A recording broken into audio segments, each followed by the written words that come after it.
Sino na naman dito ang kumain na hindi naghugas? Simpleng pagpatay sa mga ilaw, hindi pa ninyo magawa. Nilalangaw na naman ang mga plato dito. Anong oras na lang ang mga tao dito nakahilata ka? Mabubulok na lang yung mga binabad na damit sa kuwita, hindi pa malabhan. Tama yan. Ngayon lang kayo babangon kapag makaluto na tayo ng ulam. Hihintayin nyo na lang talaga na pagsilbihan kayo. Hirap na nga tayo mag-budget sa mga gastusin dito sa bahay. Ang mga kasama mo magpabigat pa sa'yo. Ang mga dumi sa mga pets sa labas. Ako pa ang magliligpit, paalaga-alaga kayo sa mga pets, tapos hindi kayo marunong mag-asikaso. Ang mga lagayan dito sa tubig, nilulumot na. Saka lang kayo makaisip maglagay ng tubig sa rep kapag ka mauuhaw na kayo.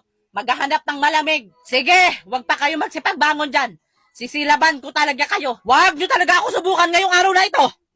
Lunes na Lunes talaga gagawan tayo ng kasalanan sa mga tao dito. Imbis na hindi tayo gusto magsermon pag Lunes. Kay magtuloy-tuloy na naman buong linggo ang sermon natin. Sa bagay, hindi man kayo maapektuhan kapag magsermon tayo. Baliwala! Sino na naman